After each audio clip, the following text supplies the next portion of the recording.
Welcome to another Embedded Geek video on STM32 development.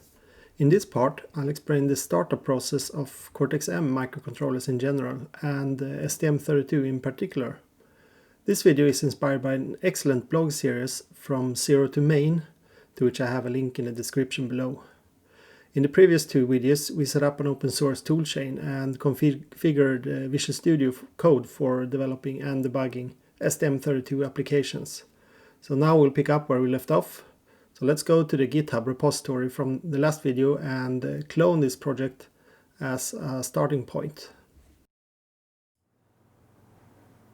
Let's call it Startup Test.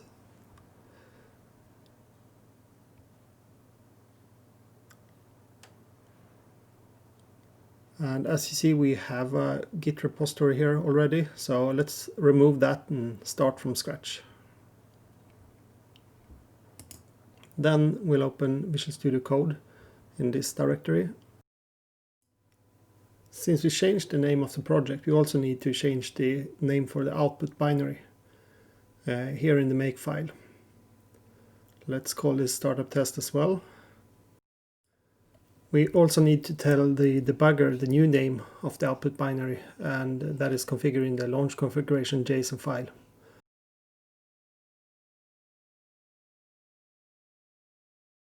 Now we are ready to build the application, so let's open up a new terminal and we use make to compile and link everything to a binary that we can see here. It's called startup test. Here the size tool is used to display some information on the binary, so let's run this again. Here we see the size of different parts of the application. First we have the text part, which contains the code and the constants. Then we have the data, which is initialization values for variables, and then we have BSS. This is uninitialized variables. We can easily demonstrate this by adding a new variable to the main file here, and let's make it a 32-bit integer. We can call it I. And we initialize this to the value 1. To make sure it isn't optimized out, let's use it as well.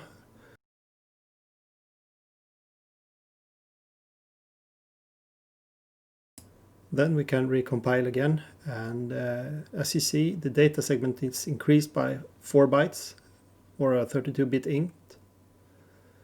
Then let's remove the initialization value for this one and leave it as uninitialized. And we will see here that if we compile again,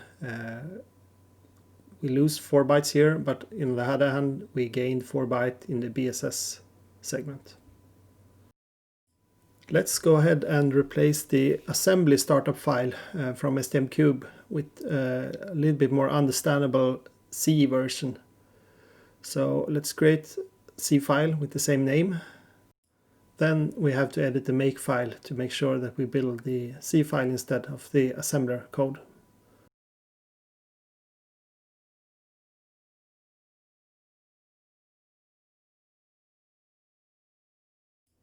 Let's put the files side by side and examine what's really happening in the assembler code from the top. First, a number of constants are imported. These are defined in the linker script and points to the memory address of certain sections, start and end. Let's pull them in here. We need to declare them as extern for the C compiler to know that they exist and are defined somewhere else.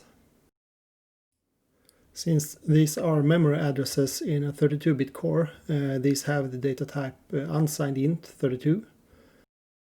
We also need to include the standard int header for the compiler to recognize this data type.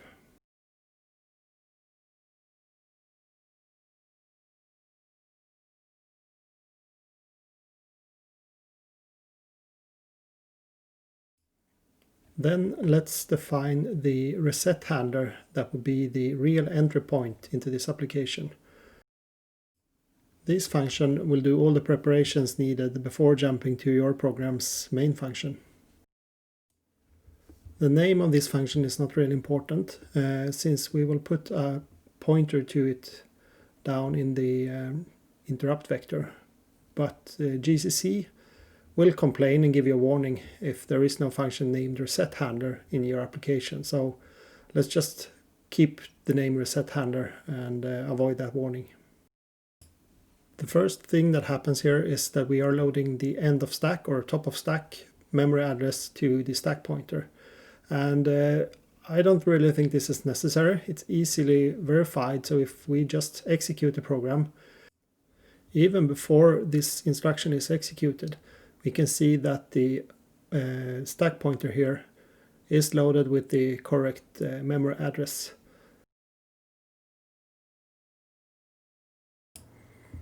The end of stack constant is defined in the linker script. So if we go here and look in the linker script, we can find it in the top. And this is defined as the end of ROM. I'm not sure exactly why ST have done it like this, but it's usually a better idea to have the stack in beginning of ROM. That will lead to a much more predictable behavior in case you get stack overflow errors. Here in the linker script, we also reserve some space in the beginning of flash for the interrupt vector here. You can see that we put the interrupt vector in the section called ISR vector. Then we also define the start of the initialization data segment and the start and end of the data segment, and also the start and end of the BSS segment, and I will get to those in a minute. The first thing done by the reset handler is to initialize all the static variables. We will loop from the start of data to the end of data and copy the value from the start of the initialization data to the location. Then we will loop from the start of BSS to the end of BSS and fill that with zeros.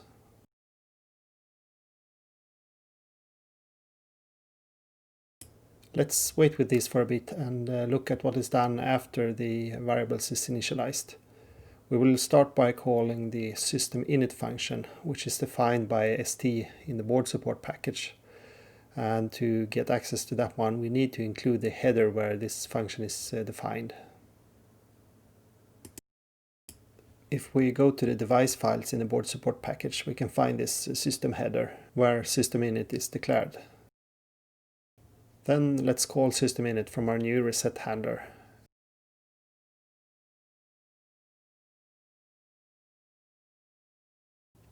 Then we will call libc init array, which is a function defined in libc, or a new lib in this case, that we link in. If we go to the make file, we can see in the linker part that we include the lc here, where we can find the libc init array.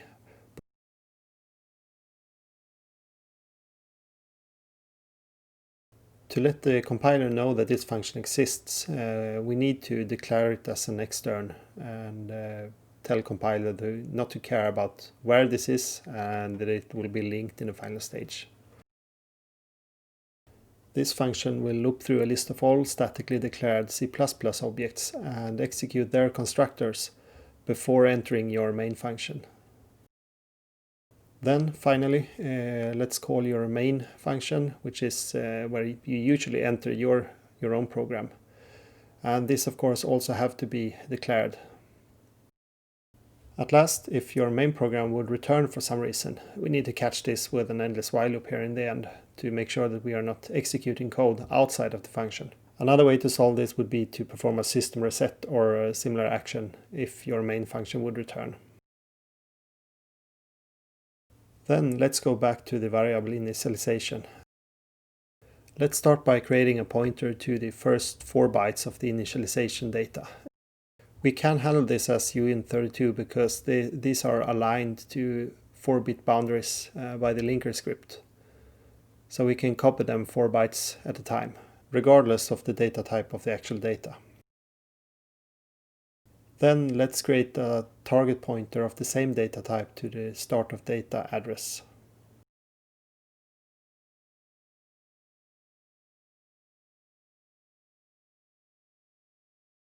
Finally, let's loop until the target pointer reaches the end of data address defined in the linker script.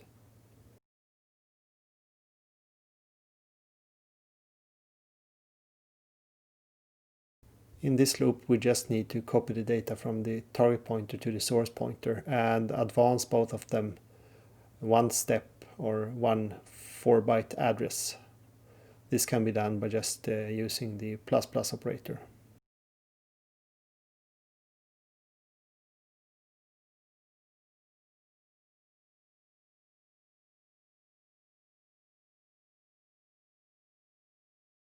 The BSS segment is even simpler because there we don't need any source data. We just set the target pointer to 0.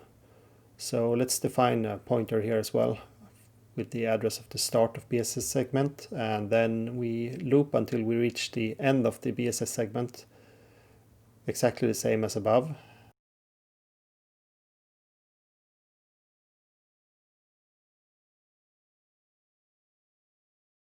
In the loop, we write 0 to the target pointer and also advance it one step, exactly the same as above. The next part of the startup file is the default handler. This is where we point all the interrupt functions that we are currently not using in our application.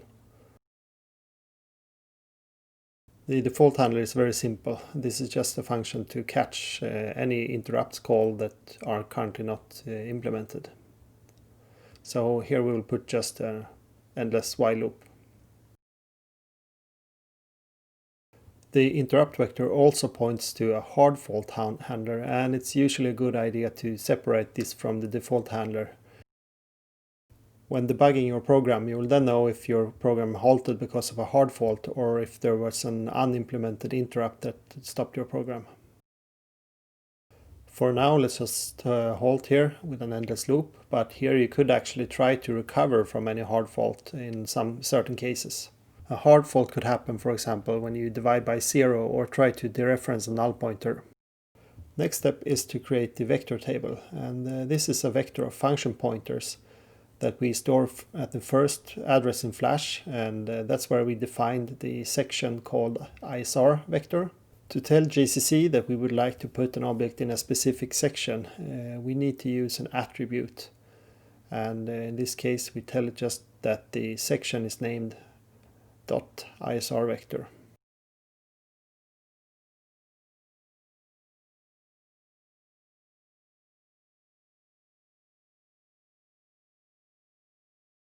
To make sure that the vector ends up in Flash instead of ROM, we also need to declare it as a const. Then this is a vector of function pointers taking a void and returning a void.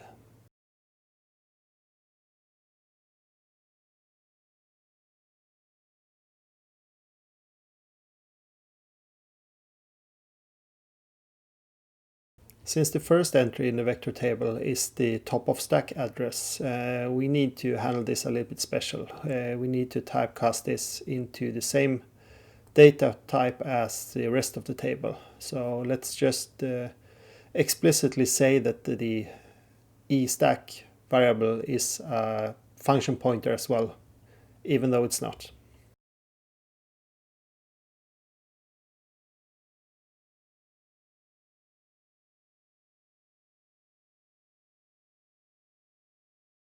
And the eStack constant is also declared in the linker file, so we need to import this as well into this file for the compiler to know that the constant actually exists.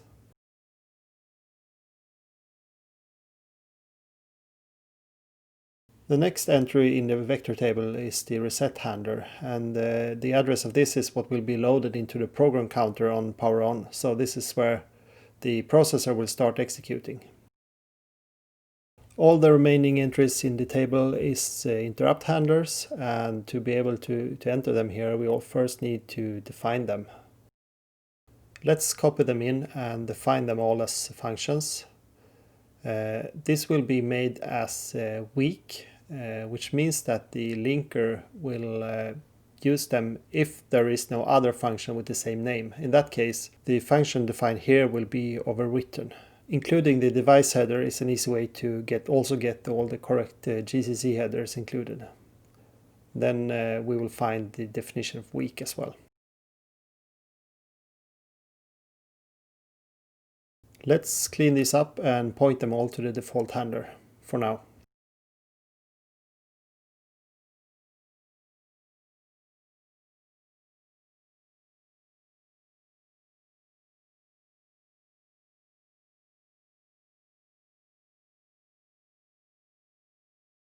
Then let's fill out the rest of the vector table, and here the order of these is extremely important since they are hardwired in the silicon to the corresponding interrupt. And you can look at this table here in the datasheet of the processor, and that will show you the order and the offset of all these entries in the table.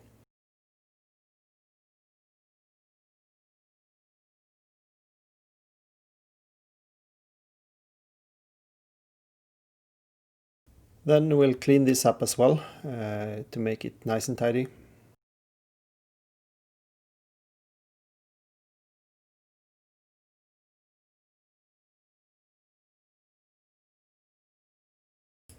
To summarize, the interrupt vector table is a vector of function pointers that tells the processor where to jump in case of an hardware interrupt.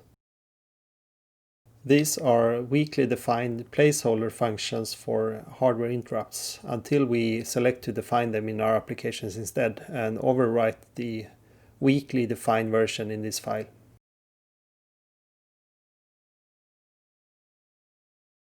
The hard fault handler is where the processor will jump in case of a hard fault.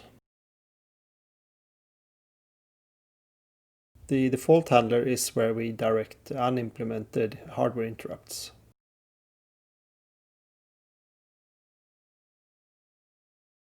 The reset handler is the real entry point of your application. It's everything that happens before we continue on to the main function.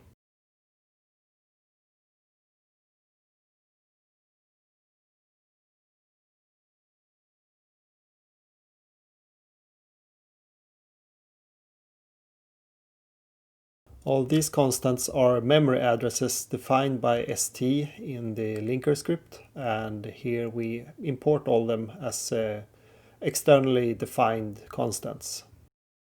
SI data is the start address of the initialization data. The S data is the start of the data segment. E data is the end of the data segment. BSS is the start of the BSS segment, and EBSS is the end of the BSS segment. And finally, E-stack is the end of the RAM memory and the top of stack.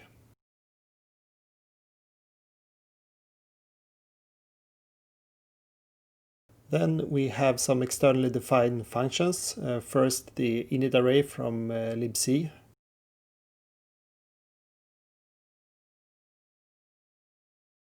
Then we have the main function, which is the main entry point to your application. Then within the reset handler, we first initialize the data segment with the initialization data. Then we move on to the BSS segment that is set to 0.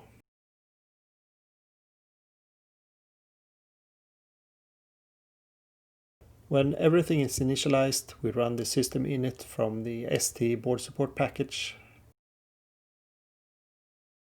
Then we use libc to initialize all the static C++ objects and run their constructors. Finally, we jump to the main of your application. And if main would return, we catch this with an endless loop.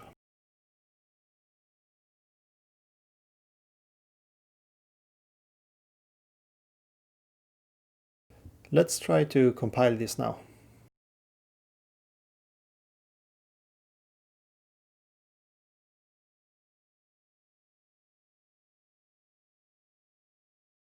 We get an error that we have a multiple definition of the hard fault handler, so this could be already defined in the by ST in the files generated by CubeMX. Yep, here we have the hard fault handler.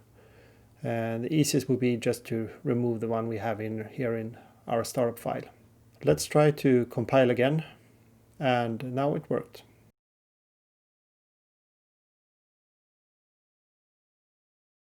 Then we can start a debugging session and step through the code line by line.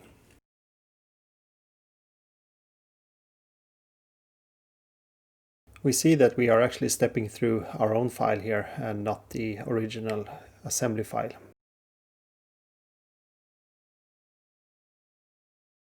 If we step forward a few cycles in the data initialization loop, we can go to the watch here. We can see that the data pointer exists in the address space of the raw memory, and the data init pointer also is in the address space of the flash memory.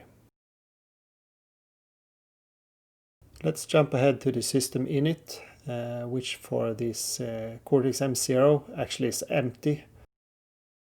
The libc init array is not relevant since we have no C++ objects, and then we can continue on to the main part of our program that you may recognize from the previous video. And here I forgot to restore the changes I made earlier, so let's quickly just remove those.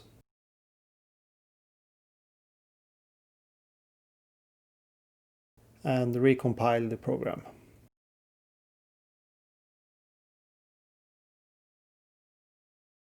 And start a new debugging session where we jump directly to the main function.